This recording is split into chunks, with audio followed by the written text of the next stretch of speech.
Tonight, when the sun goes down, you are going to flip a switch. Light will flood the room, and you won't think twice about it. But for 99.9% of human history, that switch didn't exist. When the sun set, the world went dark. Total, absolute, moonless dark. And your ancestors didn't panic.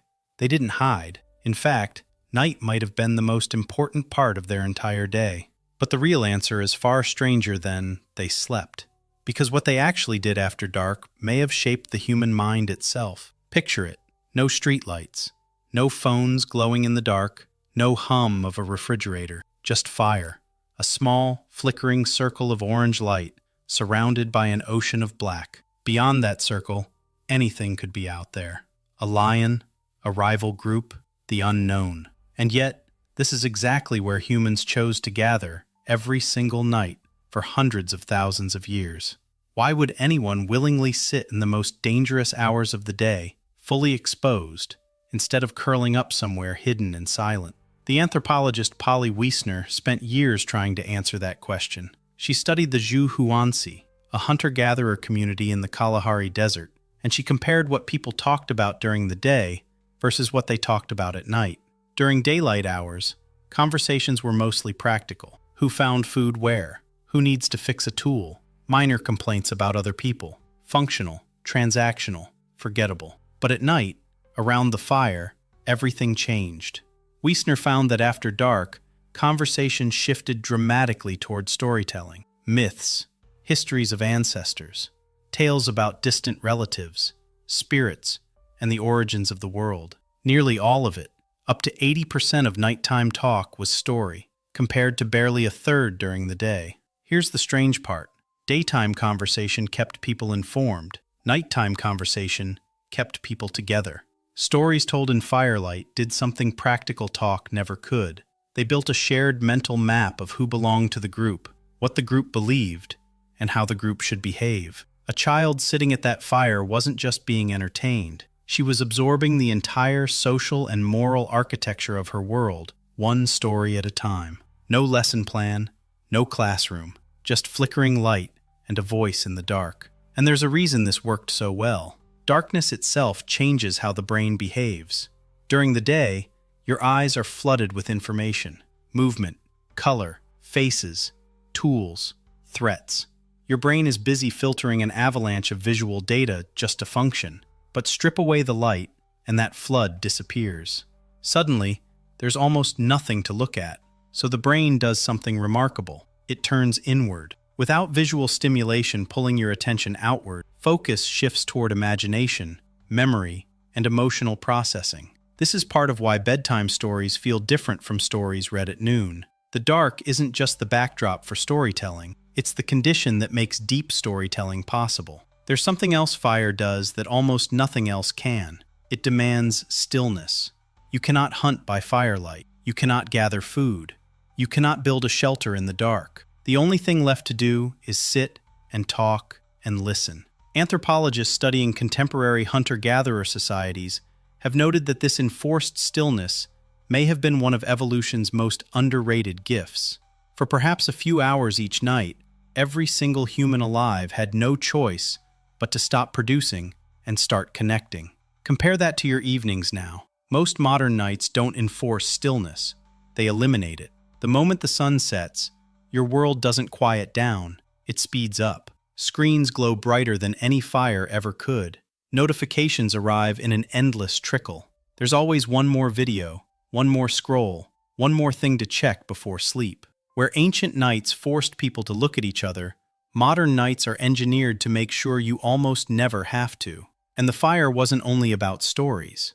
It was about safety too, but not in the way you'd expect. A solitary human in the dark, hundreds of thousands of years ago, was extraordinarily vulnerable. No claws, no night vision worth mentioning, no real defense against a predator that could see in the dark far better than any human could. So humans solved the problem the same way they solved almost every problem, not with strength, but with each other. Researcher Richard Wrangham, who has spent decades studying the role of fire in human evolution, argued that the campfire didn't just provide warmth and protection, it restructured the entire rhythm of human social life. Daytime was for dispersing. People spread out to hunt, forage, and explore. Nighttime was for converging. Everyone returned to one shared point of light, and that convergence, repeated nightly for hundreds of thousands of years, may have been one of the strongest forces binding human groups together. Think about what that means. Every human alive today is descended from people who survived specifically because they came back to the fire instead of staying away from it. Solitude after dark wasn't just lonely, it was dangerous. Evolution does not forget lessons like that easily. This might explain something deeply strange about your own mind. Have you ever noticed that nighttime makes emotions feel heavier? A worry that seemed manageable at 2 p.m. can feel unbearable at 2 a.m.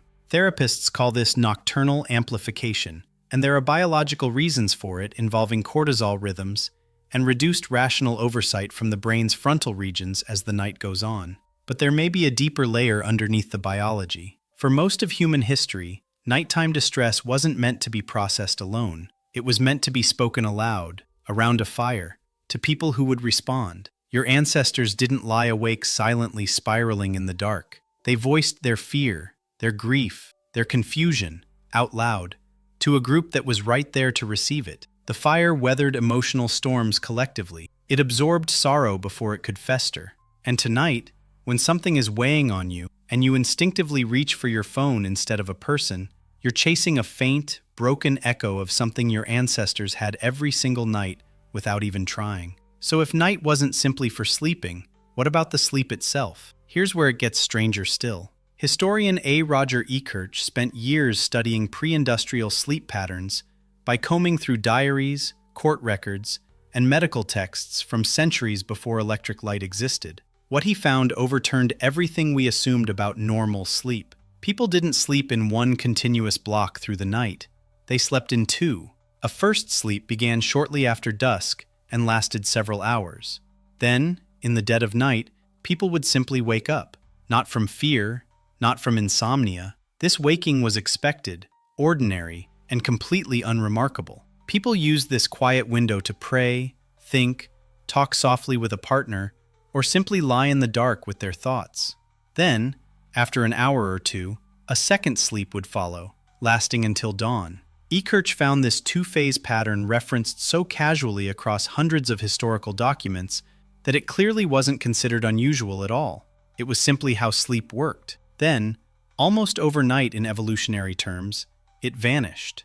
As artificial lighting spread through homes and cities, the natural boundary between two sleep phases dissolved into one long, uninterrupted block. The biphasic pattern didn't fade gradually. It collapsed within a few generations once cheap, reliable light became available. Which raises an unsettling question. If you wake up at 3 a.m. and can't fall back asleep, and you assume something is wrong with you, what if nothing is wrong with you at all? What if you're not broken? What if you're remembering? Modern sleep medicine even has a name for this lingering ghost of the old pattern: maintenance insomnia. Millions of people are quietly diagnosed with a disorder that may simply be their biology trying to return to a rhythm humans followed for the vast majority of their existence. So picture, one more time, that ancient circle of firelight, a child listening to a myth about how the world began, a mother voicing a fear she couldn't carry alone, a waking moment in the depths of the night, used not for worry, but for quiet reflection. None of it was wasted time. It was the architecture of being human, rebuilt every single night for hundreds of thousands of years. And then think about your own night tonight, the light you'll switch on without thinking, the screen that will glow long after the sun goes down, the silence you'll sit in, alone, instead of speaking your fears aloud to someone who's listening. You still carry the same brain that once needed firelight, story, and stillness to function. You've just replaced all three with something that asks nothing of you and gives back far less. There's one more piece of this that rarely gets mentioned, and it might be the strangest of all. Night wasn't only when humans talked, it was when they looked up. Without artificial light competing for attention, the night sky over an ancient campsite wasn't a faint smudge of a few visible stars. It was overwhelming. Thousands of points of light, the dense band of the Milky Way stretching directly overhead, visible in a way almost no modern human will ever experience firsthand. Anthropologists who study indigenous astronomical traditions have documented just how much of early human knowledge was organized around the night sky: seasonal calendars, migration timing, origin stories. Entire systems of meaning, built not despite the dark, but because of it. Think about that. The same darkness that hid lions also revealed an entire universe. Your ancestors weren't simply enduring the night, they were reading it, the way you might read a book or a map. Now think about how rarely you see real stars. Light pollution has erased the night sky for most of the world's population. Researchers studying artificial light have found that a significant majority of people on Earth can no longer see the Milky Way from where they live. An experience that shaped human myth, navigation, and imagination for hundreds of thousands of years has simply disappeared for most of the species that depended on it. It's a strange kind of loss, because most people don't even know they're missing it. You can't mourn a sky you've never seen.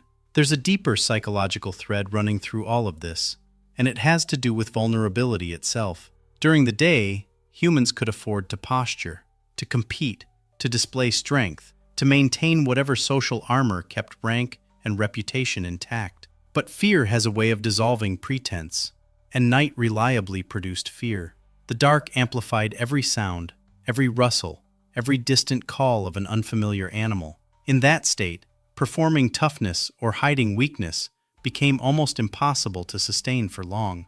Researchers who study group bonding in high-stress environments have repeatedly found that shared vulnerability accelerates trust between people far faster than shared comfort does. The campfire, then, wasn't just a place where people happened to be vulnerable together. It may have been one of the most efficient trust-building machines our species ever stumbled into, repeated nightly for nearly the entire span of human existence. Modern life has almost completely engineered this kind of shared vulnerability out of the evening. You can be anxious alone in a brightly lit room, scrolling, performing calm for no one, while feeling more isolated than almost any human in history would have tolerated for long. The lighting changed, the isolation followed right behind it. So when you consider all of it together, the storytelling, the forced stillness, the two-phase sleep, the star-filled sky, the trust built through shared fear, a pattern starts to emerge. Night wasn't a passive void that ancient humans simply waited out until morning. It was an active, repeated ritual that built minds, strengthened bonds, and organized entire belief systems every single night for hundreds of thousands of years. And your brain, the exact same brain architecture, inherited largely unchanged, still expects some version of that ritual. It still expects a slowing down. It still expects voices instead of screens. It still expects, somewhere beneath conscious awareness, a fire. Tonight, the sun is going to go down, and whether you notice it or not, some quiet, ancient part of you is going to wait for a fire that never comes.